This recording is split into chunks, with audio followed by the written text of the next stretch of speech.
Bem-vindo a mais um Pegos pelo Tráfego. Hoje o podcast aqui Papo na Praça. Se você nos acompanha, tem assistido aí os programas e ainda não se inscreveu no treinamento gratuito, aproveita. Entra aí no link, aperta Eu Quero e cai para dentro do treinamento. É de graça, não tem pegadinha. Você vai aprender a colocar a tua empresa no mapa do Google e a fazer anúncios lá, tá bom? Hoje eu estou aqui com o Gabi Lopes, Gabriel Pereira Lopes, eu nem sei. Cada um chama o homem de um jeito. Lopes Mas Pereira. é uma celebridade no Ainda meio não. comercial. É sim, cara. Olha a roupa do cara, dá uma olhada. Ô, Vou Gabi, arrumar aqui. se apresenta, conta a tua história. Eu acho que é bacana a audiência entender de onde você saiu Sim, e como que com tão pouca idade já faz o que faz, tal. sim. A audiência é sua, vai aí. Boa. Bom, primeiro, obrigado, né, pelo espaço, Gil. Estamos aqui para agregar, contar minha história, né, como você bem falou. Graças a Deus, né, eu reconheço isso o tempo inteiro. Acho que, na verdade, o principal elemento aqui é dizer que o meu coração está sempre dependente de Deus, né? A gente está sempre com o joelho dobrado, colocando as coisas nas mãos de Deus. E vou contar minha história. Vou dar uma introduzida quem é o Gabriel, né? Aí a gente pode desenvolvendo aqui algumas coisas. Eu tenho 29 anos, sou pai de duas crianças, né? Uma já entre nós, né? Que é o Miguel, tem 1 ano e meio. E a outra ainda no forninho, né? Minha esposa Karina, tem 28 anos, está grávida, fonoaudióloga de formação. Está grávida do meu segundo filho, com 29 anos de idade. Aí eu já sou pai de dois, né? Às vezes as pessoas consideram, né, o filho só depois que nasce, né? Eu já sou pai de dois. Tem gente que tá esperando para casar, você já tá bom no marcha, né, companheiro? Eu já tô igual no mundo já. Eu e a Karina já deixamos dois É aqui, já isso tá aí. tudo certo. Já não tá desequilibrando a conta. Exatamente. Então é isso, pai de dois. Mas aí tem uma coisa, né? Pro multiplicar-vos aí falta um pouco, Falta um né? pouquinho, falta um pouquinho. Tem que fazer pelo menos mais dois aí. Aí vamos ver, vamos estudar essa possibilidade. Legal, Gabi. E eu sou dono do meu próprio negócio hoje, né? Eu tenho uma franquia, uma corretora de seguros. E tô aí, há 2 anos e meio, quase 3 anos já no mercado. Graças a Deus tenho tido bastante sucesso. Vou compartilhar um pouco aqui de como foi a minha entrada, né, nesse mercado, qual que é um pouco da minha história profissional, né, desde o começo até onde estou hoje. Mas você está proprietário há 2 anos e meio. E 2 anos antes e meio. disso? Conta pra gente aí. Vamos voltar no Vamos começo lá, então. vai Eu, lá. 29 anos de idade, né? Eu com 17 anos eu já entrei na faculdade. Eu sou formado pela Unicamp, né? Meu primeiro vestibular eu entrei no vestibular de educação, na faculdade de educação física. E aí eu fiz o curso, foram 5 anos de curso. Com 3 anos eu já comecei a ir atrás de coisas para fazer, né? Então, meu pai, para quem não sabe, é ex-atleta de futebol profissional. Conta pra gente aí. Ex-atleta da onde? Meu pai jogou 8 anos no Porto, 2 anos no Benfica, jogou no Gênova da Itália, zagueirão, 1,90 Fala, m de altura, Paulo fala o nome Pereira. do pai. Paulo Pereira. Paulo Pereira. E o meu tio é o Paulo Silas, né? Que é É o um atleta Silas mais da conhecido. seleção brasileira. Isso, jogou a Copa de 86, a Copa de 90, é ídolo no São Paulo. Eles estão no futebol ainda, seu pai, seu tio. Sim, o meu tio tá como comentarista na Aham, ESPN aham. e meu pai ainda tá no futebol. Hoje ele é o coordenador técnico do Flamengo de Guarulhos, que é um clube ali na cidade de Guarulhos, aqui pertinho, Mas você ali em São passou pelo Paulo. futebol. Passei pelo futebol. E aí eu primeiro nasci em Portugal, né? Eu e meu irmão, nós somos portugueses, porque meu pai ficou 10 anos da vida dele lá, em 94, né? E meu irmão em 92. E aí em 99 nós viemos pro Brasil de volta, né? Foi a primeira vez, né, que eu vim morar no Brasil mesmo. Meus pais já são daqui, sempre de Campinas. E aí viemos para Campinas em 99. Desde então tô aqui. Teve algumas saídas, né? Durante o futebol cheguei a morar em Itu, morei em São Paulo, morei nos Estados Unidos, mas eu vou chegar lá. E aí em 99 a gente veio para cá. Como eu falei, eu formei em educação física, comecei a trabalhar como professor de futebol na Hípica, num clube aqui de Campinas, que é um clube muito conhecido, né? Sociedade Hípica de Campinas. E fiquei 1 ano, né, lá na Hípica. E ao mesmo tempo, depois de 6 meses, eu arrumei um estágio na Ponte Preta, que é um clube aqui da cidade. Eu fiquei como estagiário no Sub-17, né, nas categorias de base. Professor Hélio, né? Acho que uma coisa muito importante é a gente ter gratidão, né, pelas pessoas. O Hélio Cizenando foi o cara que me deu a minha primeira oportunidade na minha vida profissional.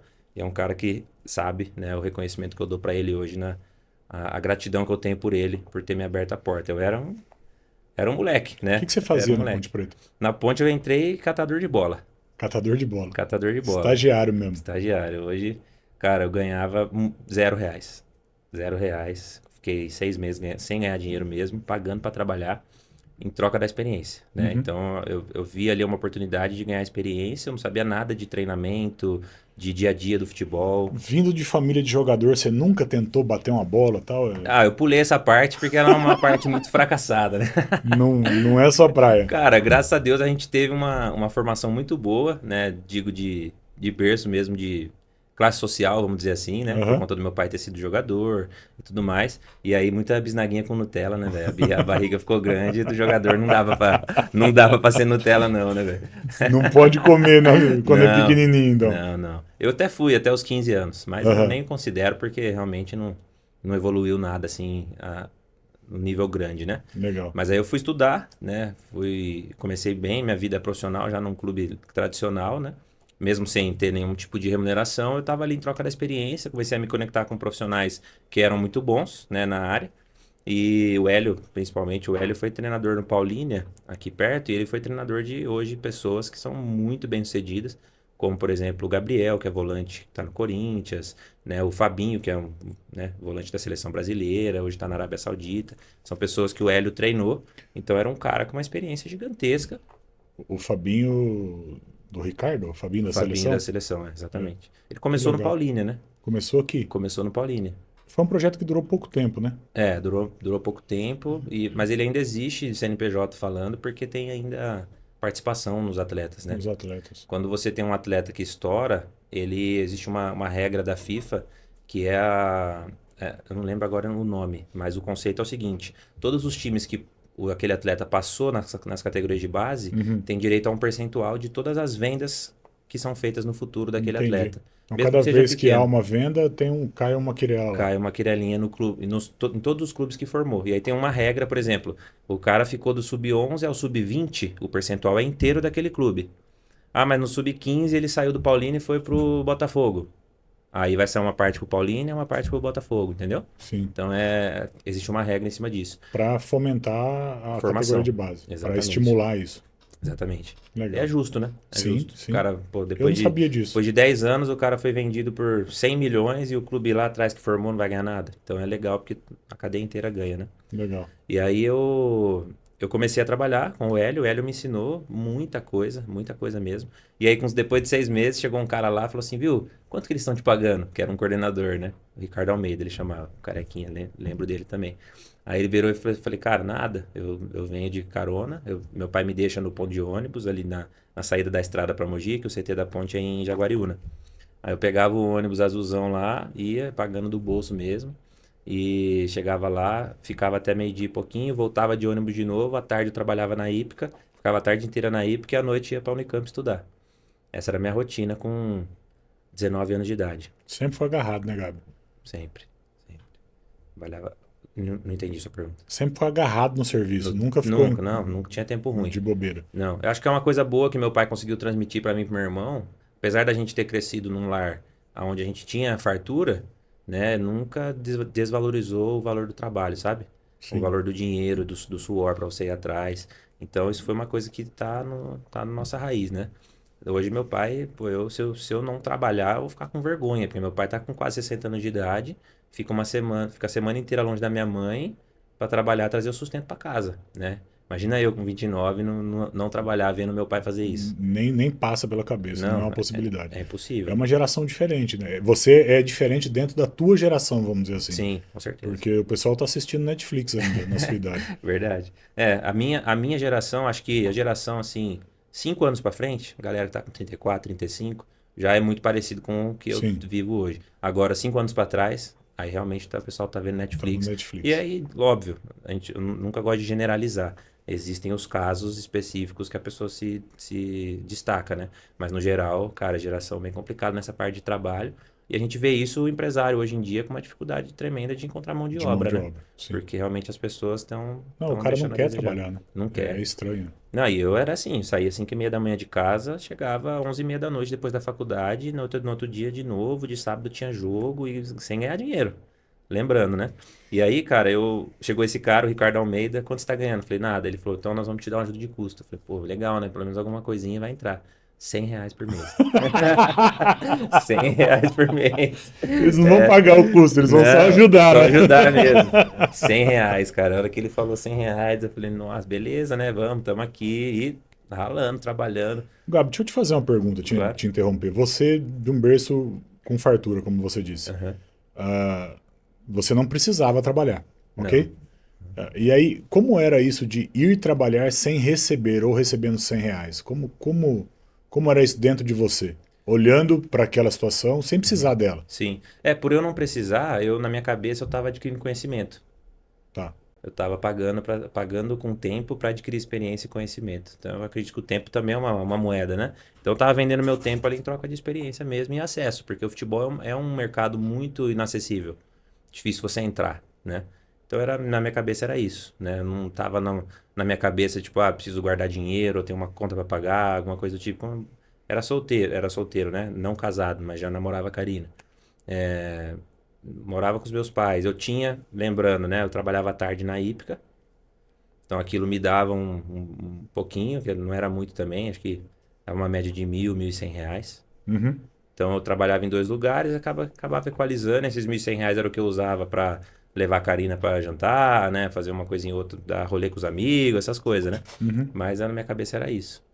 E hoje, né? Hoje a situação ela é diferente, né? Os meus pais, eles investiram em alguns negócios onde a fartura diminuiu, né? Continua estável, mas diminuiu, não é mais aquela coisa que a gente tinha antes de viajar todo ano, né? Pô, a gente estudou no Integral aqui em Campinas, eu e meu irmão ao mesmo tempo. Depois meu irmão foi pro Mackenzie, nós dois com 18 anos ganhamos um carro de presente, sabe? Essas coisas. Uhum. Hoje não tem mais toda essa fartura, mas é estável. Mas assim, hoje não teria mais essa possibilidade de eu encostar nos meus pais, né? E nunca foi assim também, né? Nunca encostei, porque como eu tô abrindo aqui com 19 anos de idade, eu trabalhava E bastante. depois da ponte, depois do cenzão? Então, aí chegou um cara que foi inclusive meu padrinho de casamento, que é o cara que onde eu tenho, assim, acho que a maior gratidão dentro do futebol. É ele, que o nome dele é Rodrigo Leitão. É um cara que me deu uma oportunidade, assim, ele chegou, ele já viu em mim um potencial, de uma pessoa desenrolada, inteligente e tal, sabia o que estava fazendo, vou te contratar. Aí assinou minha carteira, salário mínimo, né? Era R$ 1.100. Nessa época eu precisei sair da Hípica, então eu acabei ficando elas por elas, né, na parte financeira, mas eu já estava 100% dentro da Ponte Preta, como fui contratado como analista de desempenho. Sabe o que é isso, não? Nem ideia. Nem ideia. O analista de desempenho hoje é um profissional dentro do futebol que ele tem uma função muito estratégica. Hoje tem clubes que têm 5, 6 analistas. Os clubes de grande porte da Europa têm mais de 10. Qual que era o meu trabalho? Era estudar taticamente e tecnicamente a nossa equipe e a equipe do adversário. Então a gente filmava o jogo, literalmente a gente filmava o jogo e passava a semana estudando o vídeo do jogo. Pra você ter noção, eu pegava um papel, colocava o nome de todos os jogadores e passe por passe eu ia anotando. Ó, o Gil tocou a bola pro Gabriel de perna direita. Soltava o jogo de novo. Aí o Gabriel tocou a bola pro César de perna esquerda. Um por um. Um por um. Para ver que hora ele começava a errar, para Pra ver o ver, percentual de primeiro erro, de era acerto. ambidestria, pra olhar pro jogador quantos passos com a direita e quantos passos com a esquerda ele tá dando, pra descobrir se ele precisava treinar mais a perna não dominante. Uhum. Interação entre os jogadores. Pô, se eu identificar que o Gil, dos 100 passes que ele deu no jogo, 90 foi pro Gabriel, tem alguma coisa errada. Entendeu? Identificava isso. E a parte posicional mesmo, a gente olhava a parte estratégica do jogo. O time adversário jogava num 4-3-3, por Eles exemplo, chegam né? a olhar de forma estratégica, assim, em que momento o adversário cansa ou qual é a hora de apertar num determinado ponto Sim. que vai E falhar. Eles já sabem disso antes de ir pro jogo? isso sabem por analisar jogos passados. Uhum. Hoje, se olhar um alto nível, Brasileirão Série A e tudo, os caras estudam tipo 10 jogos anteriores ao confronto para identificar. A ideia é identificar padrões, né? Uhum. Tanto de comportamento individual como de comportamentos coletivos, entendeu? Se você pegar que o cara só passa a bola para um, você vai É, achar um jeito de cortar esse passe aí, isso. antecipar esse movimento. A gente ganhou um jogo, quando eu já estava no Corinthians, eu já vou chegar nessa parte da história, na tática 100%. Já vou contar isso. A gente, quarta de final da Copa São Paulo, 2017, Corinthians e Internacional de Porto Alegre. A gente estudou das quartas para trás e estudamos todos os jogos do Inter. E a gente identificou que quando o Inter perdia a bola, eles estavam muito abertos. Era um time que jogava com muita amplitude. Então, a estratégia foi, ficava um zagueiro só assim no meio, né? Quando eles perdiam a bola, eles tentavam fechar rápido, mas não dava, porque os laterais estavam muito abertos. Eles usavam um zagueiro como apoio por dentro para ser volante. E qual que foi a estratégia? Ó, roubou a bola, vamos Manda no meio. por dentro. Roubou a bola, é transição para frente e por dentro. Não vamos circular, é direto. Cara, foi 3-0 no primeiro tempo, com 3 gols igual. Aí, tipo, 3-0 no primeiro tempo, acabou o jogo, Acabou né? o jogo. Então a gente matou o jogo na estratégia mesmo. Então era um trabalho muito importante que a gente fazia de análise tática.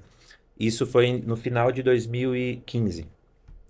E eu fiquei 2016 inteiro na Ponte, né? Com o Rodrigo. E o Rodrigo, ele era coordenador da Ponte, né? Ele já tinha sido treinador do Corinthians.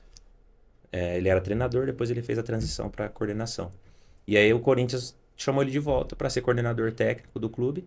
E aí ele, quando estava ali quase já para bater o martelo, ele me convidou, me chamou Levou o na time dele sala. com ele. Levou só eu e como analista, levou um preparador físico e um treinador para ir pro sub-13. Eu fiquei como analista já do sub-20 direto. Uhum. E aí ele me levou, porque eu era um cara de confiança dele. E, cara, aí me mudei para São Paulo. Aí minha renda. Eu vou abrir as rendas aqui, tranquilo. A renda não aumentou tanto, mas foi tipo para R$ 2.700. Quase 3 vezes, pô. Quase 3 vezes, entendeu? Pro cara que ganhava zero há um ano e meio atrás. Mas morava no clube? Não, eu dividia um aluguel com mais 3 pessoas, na frente do clube, assim. Aham. Então isso foi legal, essa parte, porque muito relacionamento com esses caras, né? Os caras se tornaram meus amigos. E aí fiquei no Corinthians em 2017. E o futebol, cara, ele é um mundo muito traiçoeiro. É um mundo de panelas. Quando chega aconteceu do Rodrigo ir pro Corinthians e levar as pessoas de confiança dele. Aham. Isso foi em dezembro. Em janeiro a gente foi campeão da Copa São Paulo, do Sub-20. Em abril eles mandaram o Rodrigo embora.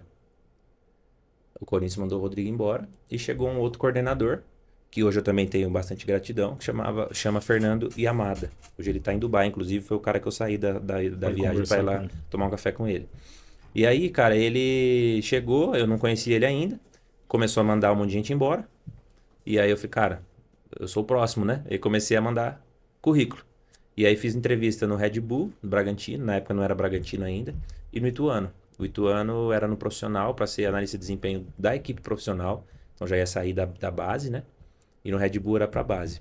Passei nas duas, vieram as duas propostas, eu escolhi ir pro Ituano por conta de ser profissional e porque o treinador era o Roque Júnior, que é um cara que foi pentacampeão, tem uma credibilidade gigantesca no futebol europeu, né? Jogou no Milan, enfim, jogou no Bayer Leverkusen, um cara top, top, top no mundo do futebol. Só do cara ter sido penta já, jogando como titular, né? Já dá a credibilidade que ele precisava. Eu falei, cara, eu vou a renda mesma, mas agora no profissional, num clube menor. Porém, o meu objetivo era ganhar a confiança do Roque Júnior para me tornar o analista fixo dele. Todo clube que ele for, ele vai me levar. Essa era a ideia. Aí cheguei lá, a gente foi campeão do interior, perdemos lá no Campeonato Paulista, campeão do interior. E aí começou o brasileiro da Série D, né? Era a quarta divisão do brasileiro que o Ituano estava na época. Hoje já tá na Série B, né? Na segunda. Mas na época a gente fizemos 5 jogos só.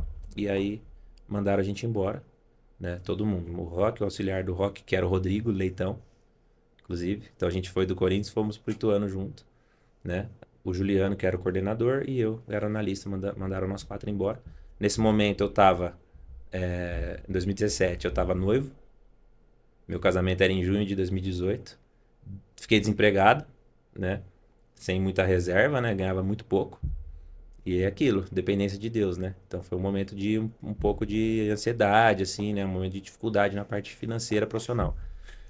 E aí, cara, o Rodrigo voltou pra Ponte e eu voltei junto. Aí ele me convidou, isso em outubro mais ou menos. Fiquei uns 4 meses desempregado. Aí voltei pra Ponte Preta como... Mas peraí, aí já não era por cenzão, né? Não, aí não.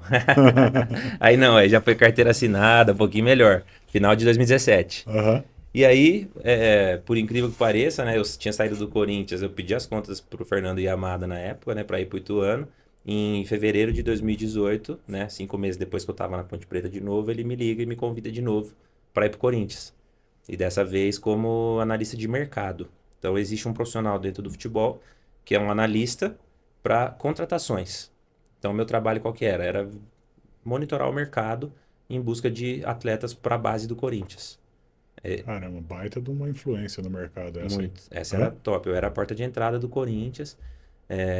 Toda semana chegava um jogador, por exemplo, do André Sanches para mim. Ó, esse jogador tá vindo indicado do André Sanches, que na época era o presidente do clube. Aham. Olha aí.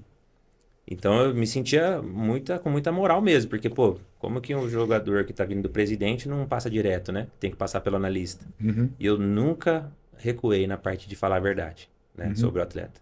É óbvio que às vezes a gente usava palavras mais brandas, né, quando sabia que o atleta vinha com uma costa quente, mas a gente, se fosse para recusar, a gente recusava. E eu fui por 2 anos o cara que falava não mesmo, né? Eu Uhum. ia lá no campinho onde estava tendo o teste, ficava vendo junto com os treinadores e tudo mais. Aí no final a gente fazia uma lista, sei lá, tinha 40 atletas lá. Vamos aprovar só esse aqui. Os outros 39 era eu que dispensava. Você pessoalmente falava pro Eu, cara, do jeito que a gente tá aqui, numa não, sala, chamava o cara, ó, por isso, a gente não vai te aprovar hoje. mas apresentava argumento. Claro. Problema técnico do cara, problema Sim, de mas comportamento. mas não era um negócio muito fundamentado, não, porque a gente não devia satisfação pro cara, entendeu? Uhum. Era quase sempre o mesmo argumento, né? Hoje, na sua posição, na sua idade, nós temos um atleta que está na sua frente hoje. Então, por isso, a gente não vai seguir com você aqui. Pronto, dispensava desse jeito. Pô, agora fiquei com uma aqui. Tem alguém que você dispensou que explodiu depois? Ah, que eu lembre, não. Não. Não, E alguém que você pôs pra dentro que explodiu? que eu pus pra dentro, sim. E aí, esse foi o meu case de sucesso, que na verdade foi o que fez com que eu entrasse na Prudential. Vou chegar nesse ponto depois, porque a Prudential ela demanda que o cara que vai comprar a franquia já tenha tido algum sucesso em alguma área da sua vida, Uhum. né? E aí, cara, quando eu tava na Ponte ainda, nesses 5 meses que eu fiquei lá, eu fui em dezembro visitar um projeto em Cotia. E eu vi um jogador, e ele chamava Gabriel Pereira também, inclusive. Nascido em 2001, moleque qualidade máxima, assim, moleque muito bom, só que franzino, aquele jogador que você olha, você não dá nada. Não comeu bisnaguinha. Não comeu bisnaguinha, exatamente. Não comeu bisnaguinha, o moleque destruiu no treino, mas destruiu muito, assim. Aí nós ficamos com ele na cabeça. Eu abordei ele pra levar ele pra Ponte na época. Só que ele era já do Guarani, ele tava de férias lá, jogando nesse projeto. Aí ele falou, pô, não dá e tal, tô no Guarani, não quis vir pra Ponte, mas eu tinha uma planilha de controle, né? Fiquei com ele gravado lá. Em fevereiro eu fui pro Corinthians, primeira coisa que eu fiz. Gabriel, tô no Corinthians agora. Cara, vem pra cá. Aí os caras queriam levar ele pra fazer teste. O empresário dele virou e falou, não, teste ele não vai. Ele tá certo aqui no Guarani, como é que eu vou mandar ele pra fazer teste no Corinthians, né? Só vai se for certo. E aí eles me trucaram, os caras lá dentro do Corinthians. Pode vir certo? Por sua conta e risco? Você põe a sua cabeça por ele? Ele já era profissional? Ele tinha contrato, não? Não, ele tinha um contrato amador com o Guarani, porque existe um contrato no futebol que se chama contrato de formação. Você pode fazer a partir dos 14 anos e ele pode ser no máximo até os 18. Passou dos 18, você é obrigado a fazer o profissional. Esse contrato ele dura no máximo 3 anos e ele garante o clube para não acontecer do jogador estar lá no Guarani. Aí eu vou lá no pai do jogador e falo, viu, eu tenho o Corinthians para você. Ele ir lá e largar o Guarani para trás. Uhum. Entendeu? Ele não pode fazer isso. Ele tinha esse contrato. Tinha esse contrato Com o Guarani. com o Guarani. E aí o que a gente fez? Trouxe ele pro Corinthians com um contrato profissional, direto, e deixou um percentual no Guarani. Eu não lembro agora, mas ou foi 20% ou 30%. Entendeu? Do passe. Do jogador, 30% era do Guarani e 70% era do Corinthians. Foi esse o negócio feito. Ele veio de graça, em troca desses 30% ficarem lá, entendeu? Uhum. E aí, por quê? 30% de um atleta no Corinthians vale mais do que 100% do atleta no Guarani. Entendeu? É uma vitrine muito mais valiosa. Uhum. E aí, cara, esse moleque chegou e o treinador falou, você tá maluco de trazer esse moleque certo. Não é possível que você trouxe Parece ele. um frango. Parece um frango, exatamente. Aí eu peguei e falei assim pro preparador físico e pra nutricionista. Chamei eles. Falei, ó, vocês vão fazer um trabalho com esse cara. O moleque é bom. Só que ele tava dormindo mal, comendo mal, treinando em campo ruim, né? Com todo respeito ao Guarani, né? Mas comparar a estrutura do Guarani com o Corinthians é incomparável, né? E aí eu falei, vamos fazer um trabalho específico com ele, pra ele ganhar massa, ganhar força, nutrição, tudo certinho. E eles toparam. E aí, cara, deu 3 meses, o treinador veio me pedir desculpa. Não, você tava certo, o moleque é bom, já tava como titular do time, isso em 2018, Na categoria dele. na categoria dele, sub-17. 2019 ele foi pro sub-20, e aí 2020, o ano da pandemia, Ele jogou a Taça São Paulo, destruiu na Taça São Paulo, já foi, subiu profissional. No profissional ficou 6 meses, foi vendido por 50 milhões de reais. 50 milhões de reais. Você deu 15 de lucro pro Guarani. Exatamente. É isso? Isso aí. Ele foi pro New York City, na MLS, né? Jogar nos Estados Unidos. E agora ele tá nos Emirados. Não sei se tá nos Emirados ou em Dubai, mas ele foi vendido de novo já. Então ainda depois, nessa segunda venda, o Guarani ainda ganhou mais um pouquinho ainda. Cara, Gabriel, que loucura. É. E assim, esse analista, ele só fez o serviço dele. Só fiz o meu Não serviço. tem participação. E foi esse o start para eu mudar pro empreendedorismo. Entendeu? Quando você viu que tava todo mundo ganhando e você Menos eu. com 2.500 lá na carteira. Exatamente. Essa época era 3.500, velho. Respeito. Ó, E aí eu peguei e falei, cara, não é possível. O empresário dele, sozinho, deve ter feito um. Eu vou falar aqui sem saber o número exato, mas de 3 a 4 milhões de reais de Tá. comissão dessa venda. Sem fazer? O que ele fez no começo? só disse que não ia fazer teste. Exatamente. Foi a única coisa que ele fez.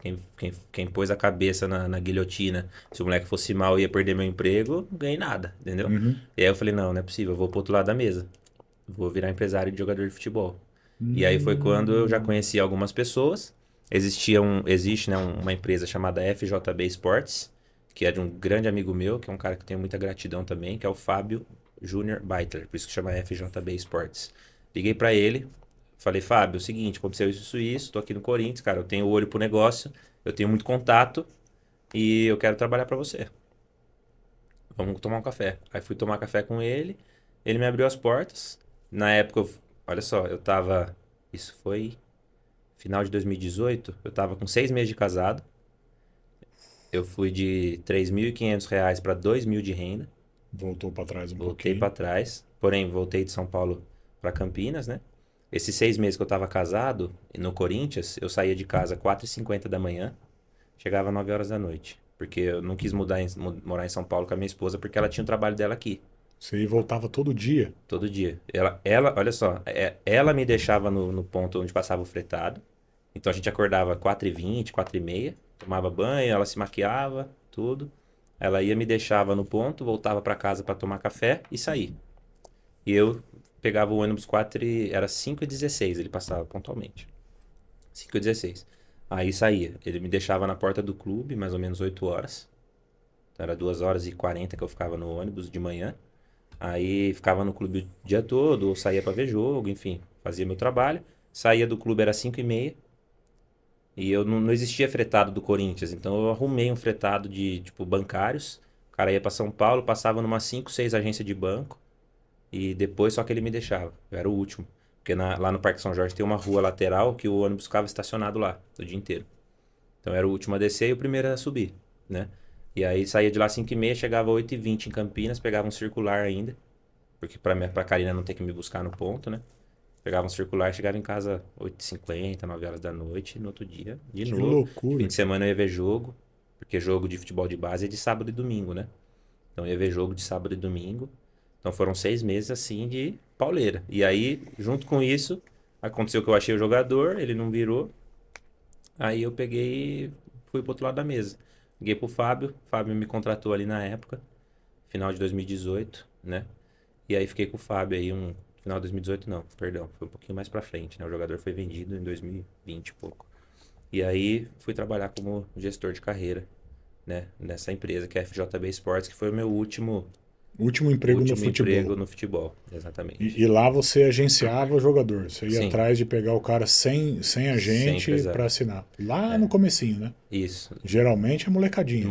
O mais velho que eu trouxe tinha 17. E qual que é o problema dessa profissão? Que foi o que eu fui descobrir depois. O cara que captou o Gabriel Pereira, que virou lá na frente 50 milhões de reais, até o momento ele já tinha investido dinheiro na família do cara. Ele já tinha pago chuteira por muito tempo, passagem, ele pagava ajuda de custo. Bobear até emprego pro pai, ele ajudou a arrumar. Que é uma coisa muito comum no meio do futebol. O clube acha uma estrela, o cara fala pro pai dele, ó, vem aqui trabalhar de porteiro, de motorista. Porque o cara é muito simples. A maioria dos atletas de destaque. Porque vamos pontuar uma coisa aqui. Uhum. É uma das categorias mais mal pagas do mundo. Concorda comigo, não? O jogador de futebol. Sim. é uma Se eu pegar a minoria da média, né? minoria da minoria que Sim. explode. Se eu não Mas me engano, são 2% dos atletas no mundo que ganham mais de 5 mil reais. o resto tá ganhando Menos que 5. de 5 para trás. 5 para trás. Exatamente.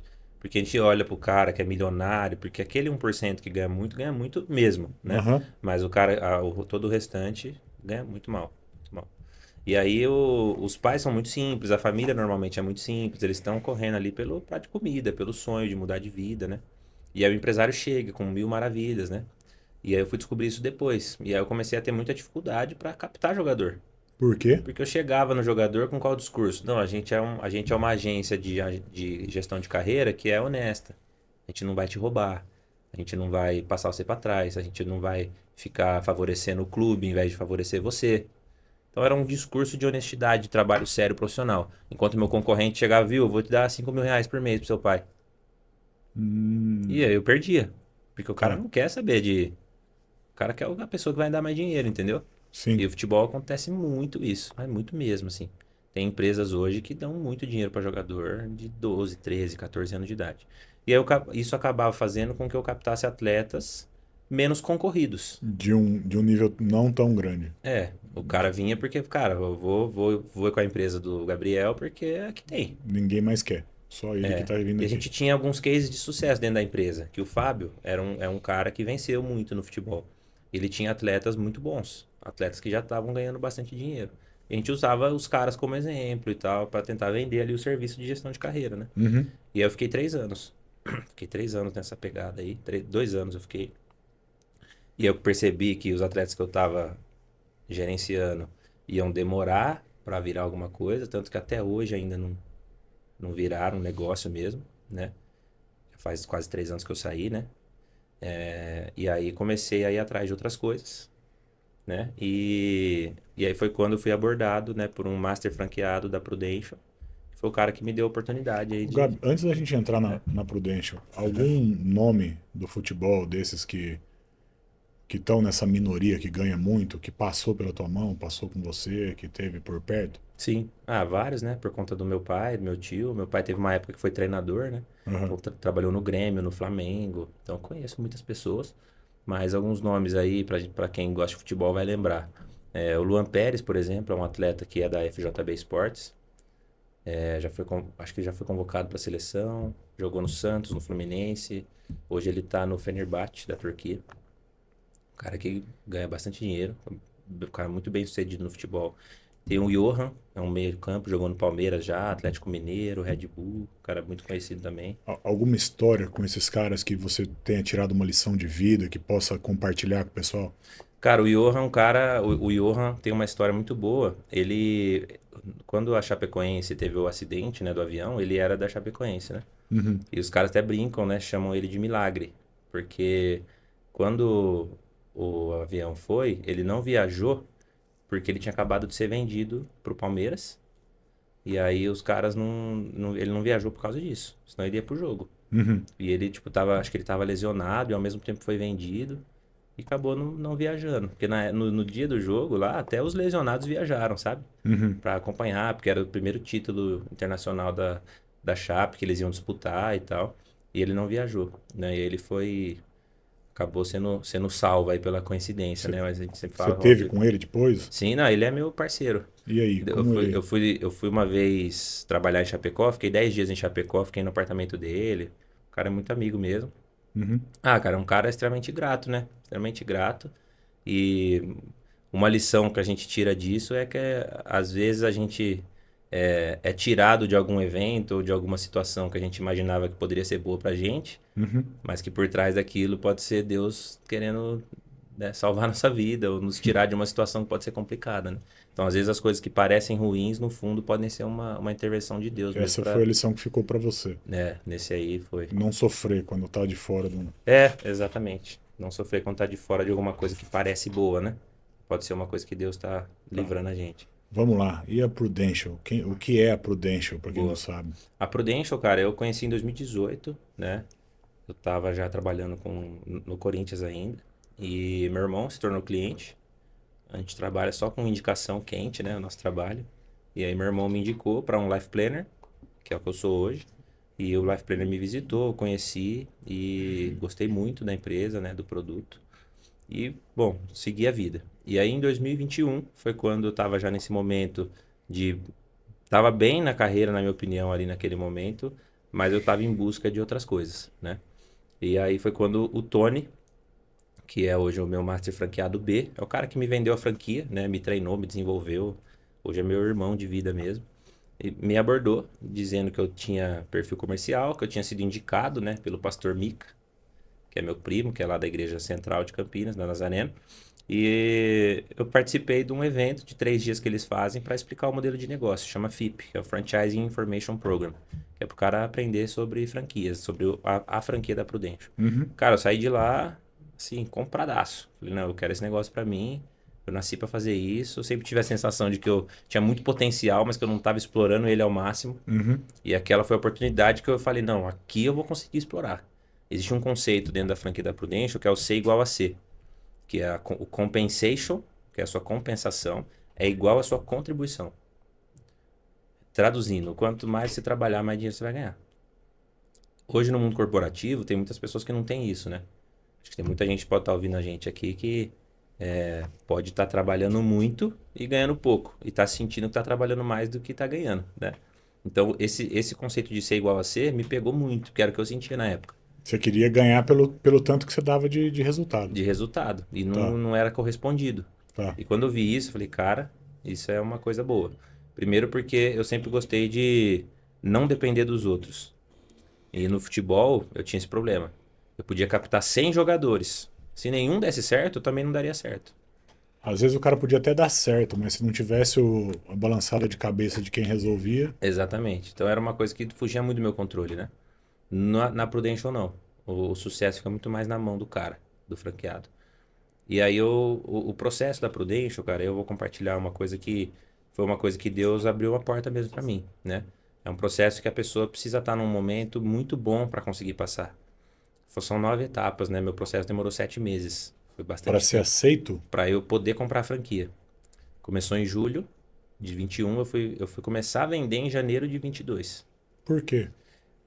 Por conta do processo mesmo, que é bem árduo. Vou explicar as etapas, né? O primeiro, você sai do FIP, que é esses 3 dias, você vai para uma etapa que é o TSH, que é o Target Selection History, pra você poder saber sua história. Tudo que eu falei aqui, eu falei pro cara lá. E aí, só que ele entra no detalhe da parte financeira.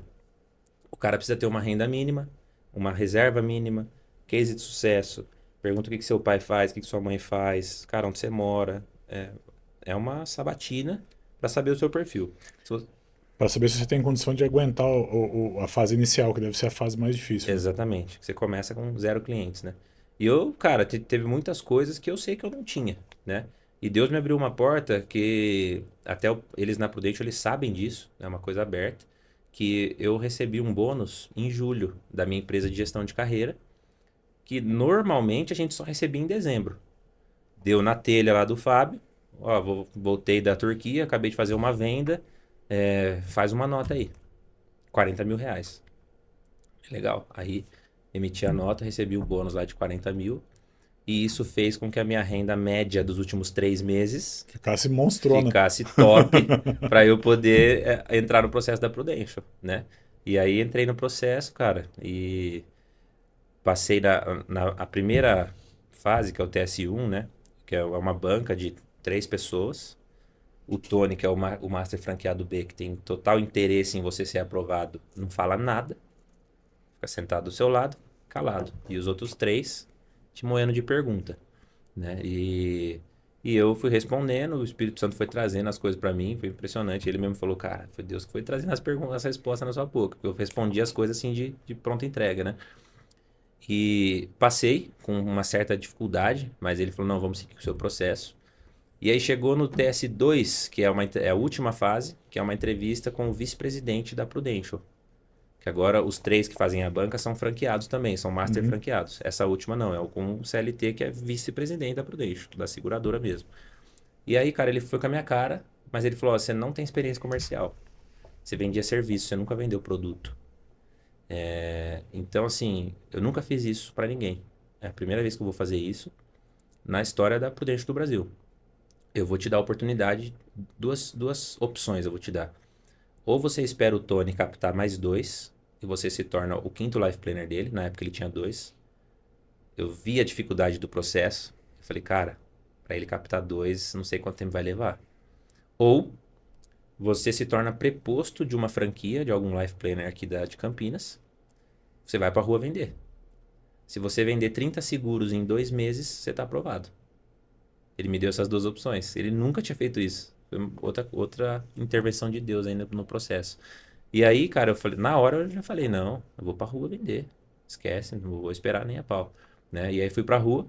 Eu falei pra ele assim, se eu vender em um mês, eu posso entrar um mês mais cedo? Ele falou, pode.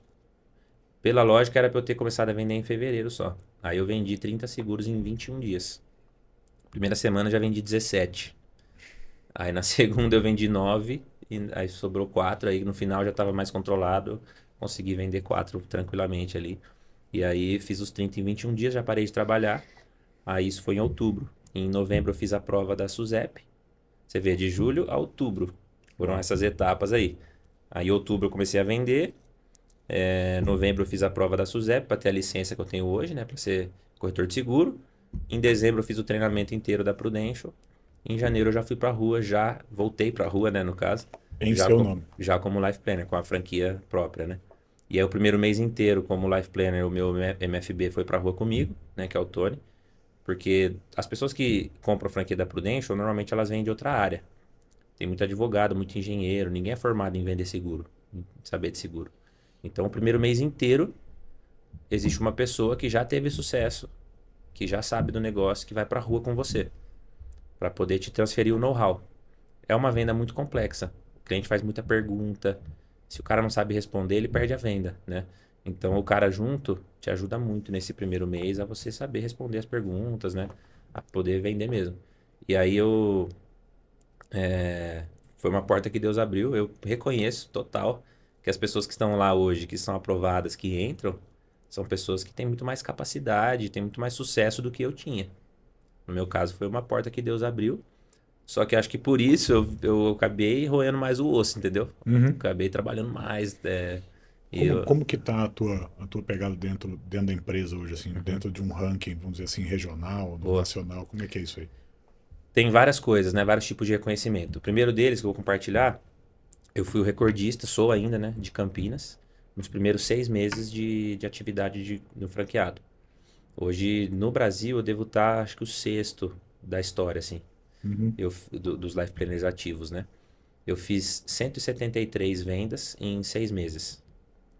Tirando as 30 que eu fiz como preposto. Se tivesse juntado aí. Porque eram pessoas muito próximas, né? Você começa com zero, né? Toda Uhum. empresa começa com 0 cliente. E você precisa fazer o quê? Vender. A venda é o segredo. E eu comecei com 0 cliente, pouquíssimo dinheiro na conta, só que muita vontade de trabalhar. E aí, trabalhei. Eu agendei uma média de 28 reuniões, novas abordagens, né? De novas Por pessoas mês. por semana. Por semana. Por semana. Fazia 5, 6 por dia. Agendava 28 para fazer umas 16. Sempre tinha uns Galera 40% que remanejava ou cancelava a No show. reunião. A gente já sabia disso, né? Então, dentro da nossa taxa de passagem, eu sabia que eu precisava agendar 28 para fechar 7 contratos. Porque eu agendava 28, realizava 15, 16, 14, essa média, fechava 7. Então, eu fechando 7 por semana, eu sabia que eu seria o recordista. Uhum. O recorde estava em 170, né? Então eu fiz 173. Passei um pouquinho ali do recorde. Isso foi. Acabei meu hooks, né? Esses 6 meses chama hooks, que em inglês significa principiante, né? Uhum. E a Prudential ela mede o sucesso que o franqueado vai ter pelo hooks. Se o cara faz 90 propostas, ela já considera ele como um best rooks. Eu fiz praticamente o dobro, né? 173. Então eu fiz esses 6 meses. Até hoje, de todos os franqueados que foram captados em Campinas, nenhum ainda Achou esse volume. não chegaram nem perto. Teve um cara que fez 120, acho, foi o maior. Então a gente tá lá meu nome ainda. Se for lá na agência, tem um quadrinho lá com a minha foto lá em primeiro. Então esse foi o primeiro. E o outro, que é o principal, é a PTC. A PTC é uma convenção que tem todo ano, fora do Brasil. Ano passado foi na Austrália. Eu me classifiquei em 158 do Brasil. E a PTC tem a ver com grana mesmo, o valor de plano. Não tem muito a ver com volume de negócio, entendeu? Apesar de eu ter ficado em, acho que 16º ou 17º de CPFs no Brasil, de 1.500 franqueados, eu fiquei em 16º em Quantidade de de CPFs segurados. Eu fiquei em 158 no Brasil, que foi bom, fui classificado como Silver, top 10% da operação, né, no Brasil. Pude levar minha esposa, meu filho, fomos juntos para a Austrália, na volta tiramos umas férias em Dubai também, que era conexão, foi bem legal. Esse ano eu tô top 50. Então, o segundo ano acaba em janeiro. As vendas nossas são de fevereiro a janeiro, né, para PTC. E eu tô hoje top 50 do Brasil. Então, tô top 3% aí da operação. Tem que puxar um pouquinho para ranquear e aí ganha a viagem, é isso? Você ganha a convenção, né? E aí, por exemplo, se eu ficar entre os 69 do Brasil, que é onde eu tô hoje, eu posso ir com mais 2 pessoas, Uau! ao invés de uma só, entendeu? Então vai eu e mais 2. Se você ficar entre os 23, que aí são... Hoje eu estou como Gold, os 23 são considerados Super Gold. Que basicamente todo mundo que tá lá são franqueados com mais de 5 anos de atividade, 6 anos, os caras que já têm uma carteira muito boa, caras que são convidados para fazer joint work. Eu fui convidado esse ano umas 5 vezes por franqueados ao redor do Brasil que sabem que eu vim do futebol.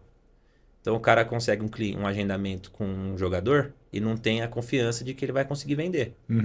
Porque jogador, cara, é resenha. Você tem que falar na língua dele. Entendeu? Senão o cara chega todo técnico e tal, falar de seguro para jogador, esquece, não vai vender mesmo. E aí me liga, Gabriel, marquei com o jogador tal, pode ir comigo? Vamos, a gente vai e faz a divisão racha. da comissão meio a meio. Isso tudo conta lá, tem um sistema para contar, tudo certinho.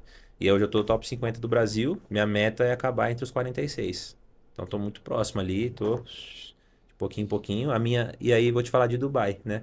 A minha ida a Dubai, ela foi muito sobre network, né?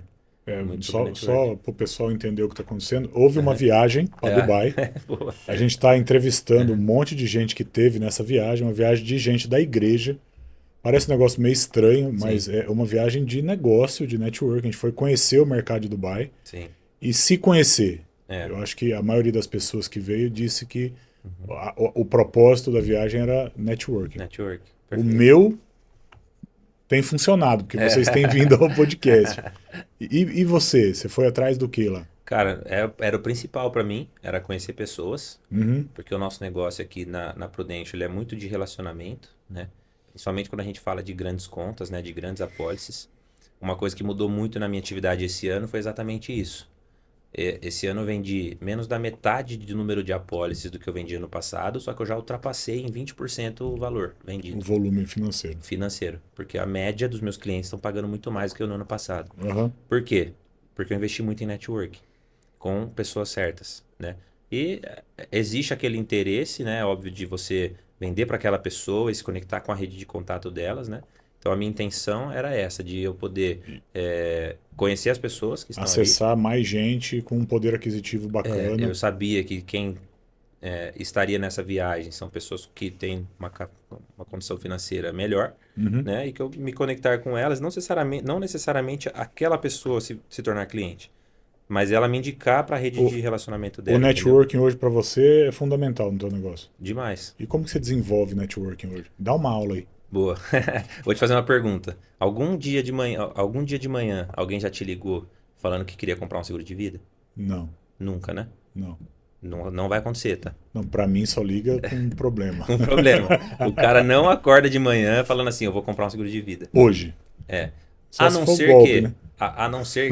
só se for golpe. A não ser que o cara... Pô, o meu irmão teve um AVC e tá na cama mal pra caramba. O meu melhor amigo bateu o carro e morreu. Tá? Quando acontece alguma coisa muito próxima àquela pessoa, pode ser que ela pense em comprar um seguro de vida. Ok? Pode ser. Pode ser que ela nem pense. Então, eu preciso fazer um trabalho que a gente chama de relacionamento mesmo, de network. Hoje o network é tudo, porque quando o cara entende o que é o produto, entende o que é o nosso trabalho, ele acaba se abrindo mais. Então, a pessoa ela olha para o seguro de vida, ela naturalmente pensa na morte, né? Porque a gente foi ensinado a pensar no seguro de vida como um produto que paga se você morrer. Só que o meu trabalho não é esse. Meu trabalho vai para proteção em vida. 90% Antes da gente entrar na questão do seguro. A gente vai passar por Aham. aí. 3 lições sobre networking. Tá, vamos Vai lá. lá. 1, 2, 3. Primeiro, existe um. Eu vou falar um pouco dos conceitos do BNI aqui, tá? Que eu sou membro de um grupo de network que é muito famoso no mundo, que chama BNI. E ele tem alguns conceitos, são 7 princípios, né? Eu não vou falar de todos, né? Vou falar de 3. O primeiro é o Giver's Gain. Esse é o principal, na minha opinião, que é você dar para depois você receber. Então, você fazer É a lei da networking, semeadura. lei da semeadura, a lei da reciprocidade. Tá. Você fazer networking, você tem que ser muito mais interessante do que você é interessado, Boa. entendeu? Boa. Então, eu usufruo dos serviços dos meus clientes. E não é por interesse, é porque realmente é bom, E você vai precisar fazer em algum lugar. entendeu? Por que não dos meus clientes? Então, por exemplo, até a doutora Luíse, por exemplo, que veio aqui, Teve né? aqui. Cara, ela se tornou minha dentista. E ela ainda não é minha cliente, entendeu? Ela tem a intenção de se tornar cliente, mas ainda não é. E eu não tô indo nela como minha dentista só para ela virar minha cliente. Eu tô indo nela como dentista porque, cara, meu sorriso tá mais branco, meu dente tá limpo. Porque surgiu um relacionamento durante a viagem. Exato. Eu sempre tive uma sensibilidade no dente que ela conseguiu tratar. Eu nunca tinha dado bola para isso. Então, cara, é uma pessoa que me atendeu super bem. Terça-feira tinha outro compromisso, ela abriu o consultório só para me atender. Na quinta-feira, feriado, ela me atendeu, só eu também. Fiquei quase 3 horas na cadeira dela. Então, cara, criamos uma relação muito positiva, aonde eu fiquei interessado nela como profissional, mas antes disso a gente construiu uma relação de confiança. Sim. Se ela vai se tornar minha cliente ou não, cara, é uma decisão dela, entendeu? Que eu, obviamente, vou fazer de tudo para que ela se torne minha cliente, mas se ela não se tornar, não vai mudar em nada nosso relacionamento. Então, o Giver's Gain é você dar para depois você receber. E não só usufruir da rede de contato, não só usufruir do serviço dela, mas da rede de contato também, né? E da minha rede, de eu poder, já arrumei um paciente para ela, já estou indicando ela para outras pessoas, entendeu? Sim. Então, essa possibilidade, né, de gerar para ela, que para mim é o segundo princípio, que é a capacidade de você conectar pessoas. Isso na minha profissão, cara, é extremamente importante, é um ouro que eu tenho na minha mão, que eu utilizo muito, de forma muito intencional mesmo. Que eu sou um cara que eu tenho mais de 400 clientes que confiam em mim, confiaram a família delas, a segurança da família a mim. E são pessoas que eu posso conectar, né? Você pegar o cara que joga bola e o cara que contrata e botar um para falar com o outro. É isso. Exatamente. Pegar um exemplo mais recente. 2 exemplos. Acabei de falar para você de uma possibilidade, por exemplo, de uma pessoa que tem uma rede de farmácia de manipulação, que são Sim. meus clientes. Sim. Então, pô, mas por que não conectar? Tá Uhum. aqui, eu conheço aqui, vocês dois podem se unir e ganhar dinheiro junto. Qual o problema, né? Outro caso, um cliente meu que tem um prospect meu, não é nem cliente ainda, que tem uma distribuidora de cama, mesa e banho. Não vou abrir o nome, mas você sabe quem é já. Sim. Eu conheço eu tenho um cliente meu que tem uma importadora. Uhum. O cara tem morou 25 anos nos Estados Unidos, o cara tem um know-how absurdo sobre importação e exportação. Uhum. São 2 pessoas que podem se unir também, porque esse aqui tá querendo importar, esse aqui sabe como. Eu só vou ser, ó, toma aí o contato um do outro, Vamos marca tomar um uma café reunião junto e aí, vamos. vamos, e vou junto. Uhum. Porque eu vou ser o elo de confiança ali entre os dois, entendeu?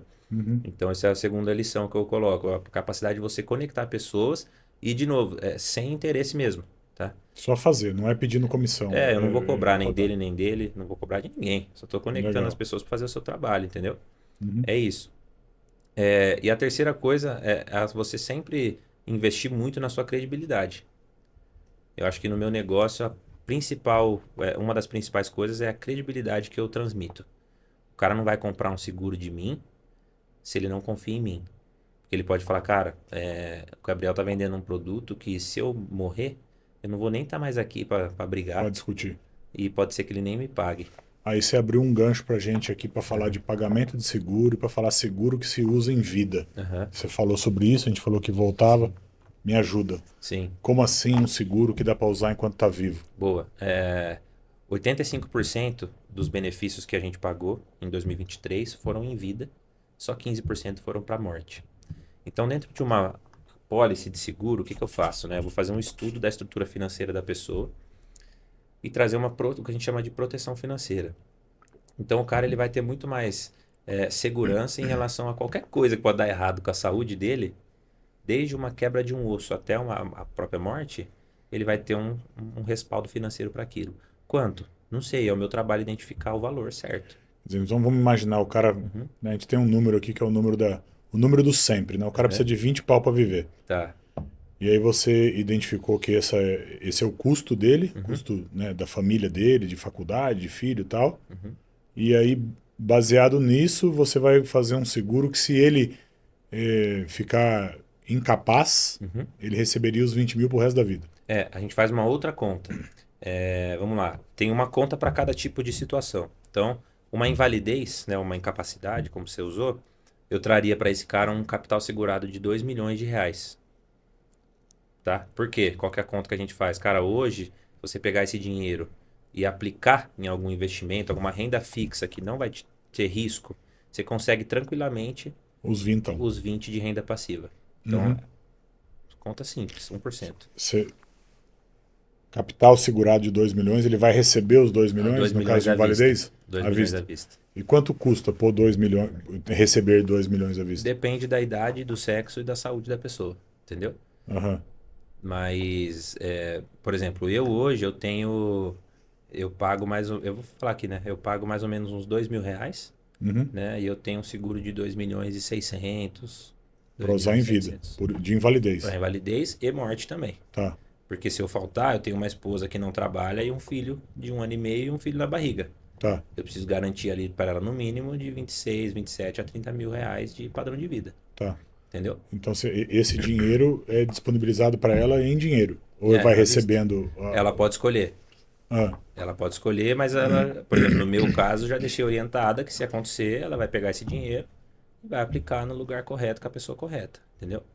Para poder viver daquele dinheiro de liga lá renda pro passiva. Gabriel Carmo, aplica com ele. Exatamente, Hã? entendeu? Mais Liga ou menos pro assim. Liga pro Gabi e aplica com ele. manda o dinheiro e fala assim, Gabi, eu quero viver de renda passiva desse dinheiro, eu preciso de 25 mil por mês para viver, se vira. Aí é o trabalho dele, né, que é a especialidade do assessor de investimento, de fazer a carteira de acordo com o que o cliente precisa, né? Uhum. Então a gente faz esse trabalho em conjunto. E ao mesmo tempo, por que ainda mais em conjunto, né? Pegando um outro gancho. O cara do assessor de investimento que é inteligente, ele faz o cliente dele ter um seguro de vida. Por quê? Se esse cara fica inválido, qual dinheiro ele vai usar? O da aplicação. Vai secar a carteira. Ele, que é o cliente dele, vai ficar fazendo resgate, entendeu? Vamos lá. Esse pagamento de 2 mil ele é vitalício. Vai pagar até dar problema. Sim e não. Tem uma parte do seguro que eu pago que é vitalício, só que é um seguro que eu pago só por 10 anos. Que aí é o nosso carro-chefe. Vamos lá, vou explicar ele. Esse seguro a gente chama de Whole Life, é uma pólice de seguro de vida de alto padrão. É um seguro muito usado nos Estados Unidos, no Japão. A gente vende ele como se fosse um patrimônio. Pensa que você está comprando um terreno. Tá. Só que é um terreno em forma de seguro de vida. Tá. Por que é um patrimônio? Porque ele dura literalmente para sempre. Se você morrer com 120 anos de idade, o benefício vai ser pago. Essa é a principal diferença de um seguro de alto padrão para um seguro bancário. Uhum. Um seguro bancário, você paga ele, está pagando. Quando você chega com 65 anos... Aumenta o preço. Não. Eles cancelam sua pólice e você nunca mais tem seguro. Simples assim. Por quê? Porque seu risco já é muito alto. Entendeu? Tem alguns produtos que vão até 75 no banco, mas a maioria é 65 mesmo. Acabou o seguro. E aí a pessoa fica sem seguro de vida.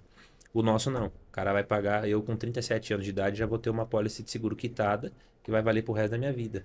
Você nunca mais paga nada. Nunca Paga mais por paga. 10 anos e para. Pago por 10 anos. Mas e o valor a ser pago depende da idade, do sexo e da saúde. Exatamente. Um homem de 40 anos paga 50% do capital segurado. Então o cara quer comprar uma pólice que vale 1 milhão, vitalícia, ele vai pagar 500 mil. Distribuído em 10 anos. Em 10 anos, 50 mil por ano. E aí com congelamento de idade, de saúde, o cara ele faz um exame, foi aprovado, ele tem a saúde dele garantida pro resto da vida. Se no meio do caminho ele descobrir uma diabetes, tiver um infarto, descobrir uma doença crônica, alguma coisa, a Prudential não vai ligar para ele e falar, Gil, obrigado, não quero mais você como cliente. Tá? A sua pólice está garantida pro resto da vida. Que é uma outra coisa que acontece no banco, aonde todo ano eles renovam sua pólice. Ou seja, todo ano ela fica um pouquinho mais cara, porque sua idade aumentou, e todo ano eles têm a possibilidade de virar para você e falar, ó, agora Foi negado. foi negado porque você está doente. Ou seja, a hora que você mais precisa, corre-se o risco de você perder sua pólice. Eu brinco que a pólice de seguro de vida de banco é feita para morte acidental. Se sair aqui de carro, bater o carro e morrer, eles não têm o que falar, eles vão pagar. Agora, a doença tem uma chance grande de não receber. Ô, Cabe, fala de pagamento de apólice aí. Conta umas histórias aí de gente que você pagou, que você viu pagar, Aham. gente que nem sabia que o marido tinha. Tem umas dessa, não? No meu caso, ainda não, ainda não. Mas já ouvi histórias lá Eu já no... paguei uma assim uma vez no É? banco. Eu fui bancário, né? Aham, E aí eu tive lá a incumbência de achar uma viúva, aham, porque tinha lá uma grana legal, cara. Dava pra comprar um aham. carrão pra entregar pra ela de um seguro que ela nem sabia que o marido tinha. Nossa. Você chegou lá, ela ficou feliz. Festa, né, cara? Sim, Festa, te abraça, beija, é faz isso aí. bolo. A gente brinca que somos os anjos da guarda ali da família. Um colega meu, ele foi esses dias atrás, foi numa festa de aniversário de uma mulher, que é uma viúva. E quando ele chegou lá, a filhinha de 6 anos de idade falou: Olha, mamãe, tá chegando o cara que salvou a gente. Porque ele realmente pagou o benefício da morte do pai, né? Uhum. Mas vou contar dois casos. Um caso negativo de um cliente meu que eu trouxe para a Prudential. Ele pôs um banco na justiça desde 2010. Ele foi receber em 2022, 12 anos na justiça com o banco por conta do falecimento do pai. E ele precisou desembolsar mais de R$ 1 milhão para pagar o inventário, sendo que o dinheiro do seguro era para aquilo. Só que como o pai dele faleceu de uma doença, né, todo esse processo que eu expliquei, eles ficaram, né, negando o benefício. Foram 12 anos de justiça. Imagina a dor de cabeça, né? Para o cliente. A Prudential ela paga em 2,8 dias. 2,8 dias. Essa é a média. É igual vender casa em Dubai, né? Não, 4 horas, três 4 horas horas. você vendeu, Em velho. 4 horas É, vende. Fala, tipo cara, isso. como nós Tá bom, estamos? né? Tipo isso. A gente foi auditado, né, pela Price. Aham. E a média é essa, 2,8 dias. É muito rápido. E seja o valor que for. Porque na verdade foi tudo combinado antes, né? Exatamente. Tudo combinado antes. E é o que eu te falei. A Prudential, ela não vai olhar para a situação depois que aconteceu. Porque ela já olhou lá atrás, na Então, análise de esse, saúde. esse caso de seguro com análise de saúde para pagamento em 10 anos, e se o cara morrer com 1 ano? Mesma coisa. Se o cara morrer com um dia, o capital segurado está garantido. É aquele capital. E a pólice encerra. A família não precisa continuar pagando. Entendeu? Então o cara já transfere o risco. E aí a gente usa ele para pagamento de inventário. Porque o inventário, ele é uma dívida que ela vai acontecer. É uma coisa que vai Você acontecer não um dia. faz ela de um valor enorme. Não, eu calculo o custo do inventário do cara. Então vamos supor, um cara ele tem hoje 1 milhão de patrimônio. Esse inventário ele vai custar, depende de como está distribuído esse 1 milhão, vai de 8 a 15% do valor do patrimônio. Ele vai custar o ITCMD, que é o imposto, advogado, cartório, custas de processo, enfim, essas coisas. Vai custar, R$ 150 mil. Aí Uhum. nesse caso eu faço uma pólice vitalícia de 150 mil. Essa que paga em 10 anos. Paga em 10 anos. Esse cara vai pagar R$ 7.500 por ano. Se ele morrer no meio do caminho, os 150 mil está garantido. E hoje o seguro de vida é a única ferramenta que não passa pelo inventário. Vai direto para o beneficiário, em forma de transferência bancária mesmo. Uhum. E é o dinheiro que ele vai utilizar para exatamente pagar o inventário. Entendeu? Se não acontecer nada, cara, ótimo, né? Pagou 10 anos, uma dívida que seria de 150 mil, você pagou 75 e você para de pagar, ele dura para sempre. Tá. E tem um plus, Gabriel, já transferi todos os meus bens, todos os meus patrimônios para os meus filhos. Posso cancelar minha pólice? Pode. A Prudential cancela e ainda te dá os 75 de volta, corrigido acima da inflação. Entendeu? Porque para ela é melhor que você pegue os 75 de volta do Do que que os esperar você 150. morrer e te dar 150. Tá. Então o cliente tem essa opção de resgatar o valor que ele pagou. Entendeu? Mas voltando para o benefício, eu tive um pagamento de uma amputação de uma perna, né? Uma cliente pagava R$ 400 por mês, recebeu R$ 600 mil. Porque ela sofreu um acidente em casa, né? Precisou amputar a perna e aí ela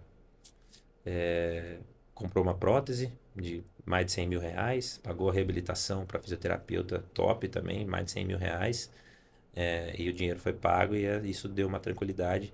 Ainda guardou uma grana para ficar investido, Uhum. porque essa prótese demanda uma Manutenção. manutenção a cada 6 anos, que custa, acho que ela falou, acho que era 50 ou 70 mil. A cada 6 anos ela precisa fazer a manutenção na prótese, então ela já vai estruturar o dinheiro de uma forma para daqui 6 anos ela tenha esse dinheiro, Uhum. né, já rendido.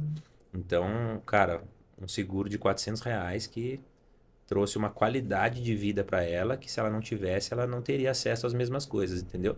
a prótese não teria sido igual, o tratamento não Ô, teria sido Gabi, igual. e a gente pode dizer que seguro é igual investimento, tem que começar cedo? Nessa parte de começar cedo, sim. Eu nunca comparo com investimento, tá? Não, não, tá, mas Mas o nessa começar parte de cedo para começar ficar cedo, barato. exato, é. Quanto antes a pessoa começa, é melhor. Hoje, dos 14 aos 70 anos, você pode fazer um seguro de alto padrão, um seguro desse que congela a sua idade. Quanto antes você começar, menos você E a paga. média dos teus clientes é de que idade? 30 anos, 30. essa é a média. Eles entram.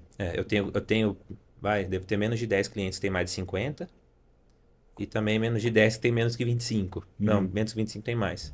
Mas entre 25 e 40 é a Passei do maioria. ponto. É a maioria de 25 a 40, né? Queria te fazer algumas perguntas de reflexivas aí. Deixa pra gente aí um ensinamento, né, nos seus 29 anos aí, algo que pra você hoje, se você tiver que compartilhar com alguém, você vai começar por ali. Tá. A dependência de Deus, ela é a coisa mais importante da nossa vida. Acho que esse é o ensinamento que eu tenho para minha vida. A gente como vendedor, né, a gente trabalha com vendas, a gente vive num mundo de incerteza, né? Só que quando você depende de Deus, essa incerteza, você aprende a viver confortável nela. Você sabe que Deus ele vai trazer o que você precisa, entendeu? Às vezes você não tá no topo do ranking vendendo tudo que você imaginava, mas o que você precisa para sua família, ele traz. Eu, em 2 anos e meio de atividade, posso contar vários casos de clientes que Deus mandou assim, de um jeito que você não imagina, entendeu? Tipo, o cara me ligar atrás de seguro, já aconteceu, né? De Deus mandar pessoas que fecharam seguros muito grandes, né? Tipo, do nada, assim. Então, essa dependência de Deus para mim é o mais importante. E uma outra coisa que aí não tem a ver com Deus, tem a ver com disciplina, que a constância ela é melhor do que a intensidade, na minha opinião. Você estar sempre vendendo é melhor do que você vender muito durante 6 meses, um ano e depois parar. Ritmo. Ritmo. Seja Botar constante. ritmo. Não seja intenso, seja constante. Se você conseguir ser intenso e constante, ótimo. Mas o ideal é que você tenha sempre Uma coisa que o Gabriel faria diferente. uma coisa que eu faria diferente. Cara, você me pegou de calça curta, né? Deixa eu pensar. Uma coisa que eu faria diferente.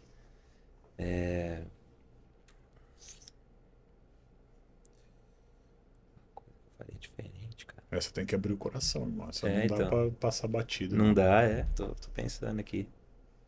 Uma coisa que eu faria diferente, mesmo dependendo de Deus, como eu falei, seria ainda buscar ainda mais a Ele. Acho que eu busco pouco ainda. Pelo, realmente é uma coisa que eu mudaria hoje na minha vida, de colocar Deus como prioridade na minha agenda mesmo, né? De buscar Deus todo dia, disciplina e constância nessa área espiritual. Acho que isso eu faria diferente hoje. Isso traria um resultado diferente nos negócios? Com certeza. E por que você não tá fazendo? Boa pergunta. Eu sei que eu preciso fazer, mas precisa de disciplina. Tá. A gente nasceu como um canal de marketing digital. É o meu trabalho, né? A gente inverte o final do podcast e libera vocês para fazerem a pergunta sobre o nosso tema. O que você gostaria de saber sobre marketing digital? Ótimo. Eu sigo um cara que chama Silvio Veronese. Ele é um franqueado da Prudential e ele é o life planner do Ícaro de Carvalho, que é uma referência no mundo do marketing digital. E o Ícaro sempre fala dele, né? Ó, eu tenho o meu life planner, sempre fala muito sobre seguro de vida. E esse cara investiu bastante em marketing digital, em se tornar autoridade. Só que ele acabou se tornando uma autoridade no mundo dos corretores, não para captação de cliente. E ele não conseguiu ter muito resultado dentro da internet para captação de cliente. O que você faria hoje como estratégia para aumentar a venda de seguro de vida online? Como que eu posso fazer uma pessoa procurar seguro de vida online na internet? Vamos lá. Quais são os seus clientes? Porque você precisa falar para eles. Essa é a primeira resposta. Tá. Então, primeiro você precisa identificar aonde estão os teus clientes. Se você falar para mim, Gil, os meus clientes são jogador de bola, que tiveram sucesso. Você vai ter que fazer material para essa galera, não de seguro. Porque você não vende seguro falando de seguro. Você me disse isso. Sim. Você vende seguro fazendo network. Sim. Ok? Então, como é que eu faço com que essa parcela da população que compra seguro de mim queira desenvolver networking comigo? Esse é o ponto-chave da coisa. Então, como é que eu vou produzir um material com a intenção de que a pessoa olhe para mim como alguém que tem acesso ao fulano, ou como uma pessoa que tem algo de extraordinário que eu quero estar junto com ele. Eu, dizendo assim, vindo de Dubai, nessa loucura e de todas os fiascos da viagem, porque teve fiasco. Para quem não sabe, né, a gente foi a um... Você foi no jantar? Foi, né? A gente foi convidado para participar de um jantar na casa de um membro da família real, Sim. né? Que tinha que ir a caráter, que tinha toda uma regra de conduta, todo um padrão de comportamento, e chegou lá não tinha jantar. É um fiasco, não é? Fiasco. Era um Beleza. banquete, né? Era um banquete. Banquete na casa do Sheik. Do Sheik. É, e aí você chega lá, tinha miojo doce gelado. E pombo assado. Pombo frito, era Pombo frito com pimenta. É Pra disfarçar. É. Eu preciso tirar a lição de tudo. Sim. Beleza? Então eu vou aplicar o fiasco do jantar na tua pergunta. Tá. Como é que eu faço para desenvolver networking com pessoas que são compradoras de seguro? Usando o marketing digital. Promova eventos de networking em Dubai, com a classe das pessoas que te interessam para desenvolver relacionamento. Leva grupo de gente para lá para ver negócio, para comprar coisa, para assistir jogo de futebol, para ver a corrida de Fórmula 1. Não interessa. Usa o marketing digital para promover um evento social que só quem tem recurso para comprar seguro de você pode participar. Faça sem margem, sem lucro, sem vantagem financeira. Faça para ir junto, ponto final. Você vai estar no meio de um grupo de 20, 30, 40 pessoas com quem você vai passar uma semana, vai jantar com elas, vai passear com elas e não está indo viajar para se divertir, está indo viajar para fazer negócio. Você vai ter network com 30 pessoas a cada 2 meses, a cada 6 meses, a cada 4 meses. Faz isso 2 vezes por ano. Você tem seguro para bater tua cota. Eu voltei de lá. Em cada uma das minhas palestras, em cada uma das minhas apresentações, eu comecei a botar uma foto do Museu do Futuro. Eu trago toda a dinâmica para os médicos, de autoridade no digital, e digo assim, o próximo evento é lá em Dubai. Como assim, Gil, o próximo evento é em Dubai? Eu vou fazer um evento para médicos em Dubai, com o turismo, que foi massa, o turismo nosso foi massa, com networking, com um Mohamed daquele falando a respeito da saúde em Dubai, um cara falando de real estate em Dubai, um brasileiro falando de sucesso em Dubai, ok? Com o jantar na casa que vai ter comida. do Sheik, que vai ter comida, porque lá a gente sabe que tem um monte de casas dessa preparadas para essa finalidade, mas com um ponto focal aqui. Eu vou levar uma equipe de produção junto para promover a viagem do cara com uma qualidade de cinema para ele ancorar isso na rede social dele e aumentar a autoridade dele no mercado. Isso vende? Muito. E se for pelo custo? Tem concorrência? Pelo custo. Não tem concorrência. E aí você vai com 30 pessoas para lá. Hoje você vai ganhar o que com isso? Quando eu voltar, eles viram clientes da agência. Sim. Se você fizer, quando eu voltar, você vai marcar com cada um deles uma reunião para apresentar o teu negócio. E eles vão saber o que você faz. E oportunidades de falar. Então, eu acho que a gente tem que criar meios disruptivos para usar o marketing no negócio da gente. E como que eu atraio essas pessoas para uma viagem dessa? Usando o material da viagem que você foi, contando histórias da viagem que você foi, conectando com o público que vai ser interessante para você depois disso. Você vai fazer uma outra viagem. Qual é a proposta da viagem? Porque a gente começa num produto pela oferta, não pelo produto. Primeiro você tem que desenhar a oferta. Isso aqui é aula, hein, galera? Aula. Primeiro você desenha a oferta. Uma oferta que a gente chama de oferta irresistível. Depois você monta o produto que atende aquela oferta. Então, doutor, eu vou levar você para participar de um evento médico em Dubai. Você vai ser um dos palestrantes. Quanto custa isso, Gil? $4.000. Foi o que a gente pagou para ir. Sim. É o custo. Beleza? Pô, barato, hein? Vou eu e minha esposa. Tá bom. E agora o que eu vou fazer? Agora eu vou desenvolver o programa que atenda a oferta que eu fiz. Qual vai ser a tua oferta? Porque você não vai falar, vamos para Dubai para estudar seguro de vida. Não, cara. Não. Vamos para Dubai para ver o mercado imobiliário de Dubai? Vamos para Dubai para fazer turismo em Dubai? O turismo é o bônus. Sim. Mas tem que ter uma oferta, tem que ter alguma coisa aqui no meio. A nossa viagem era lições no deserto. sai daqui para ir até lá, para falar com empresários lá e ter um tempo de meditação na palavra a respeito de empreendedorismo. Sim. Essa era a oferta. Você precisa de uma oferta que atrai as pessoas para ir para um negócio desse. Feita a oferta, Você vai fazer monta o produto e divulgar a oferta. Como oferta que você está oferecendo é a promoção do cara de É o cara material de palestrar lá. vídeo do cara, O cara pra ele palestrar lá. O e cara, aumentar o ele cliente. volta de lá dizendo assim, eu participei de um evento médico em Dubai E palestrar. como speaker, como alguém que falou no evento. Não como alguém que foi lá para sentar e assistir. Você vai fazer isso? Vou fazer. Em março. Vai faltar vaga. É, com certeza. Entende? Você vai levar 30 pessoas? 20 médicos e as esposas ou esposos. 40 pessoas. Mais a equipe sua. Mais 2 pessoas da equipe. Muito legal. Eu E podia todo ter mundo vai voltado palestrar? triste. Todos vão falar por 20 minutos a respeito de um case de tratamento. Sim. E qual que é o objetivo da viagem? Produção de material. Ponto final. Produção de material. Só isso. Ah, mas... Entende? Mas aí, quando a gente for no jantar, tem equipe produzindo material no jantar. Vai ter uma parede lá que o cara vai dar uma entrevista, vai ter situações em que a gente vai fazer eu entrevistando cada um dos médicos com estilo podcast, editado. O cara vai ter o vídeo da apresentação dele de 20 minutos. Ele vai ter gente produzindo ele no Burj Khalifa, no Dubai Mall, no deserto. A gente vai para produzir material visual. Pô, Gil, você tirou isso da onde? Eu não viajo com o Ricardo para produzir material visual? Sim. Eu sei fazer. Mesma coisa, só que em Dubai. Eu não fui para Dubai e eu conheci os caras lá que ligam as pessoas? Sim. Beleza. Eu não tenho condição de levar gente tecnicamente qualificada para produzir esse material lá?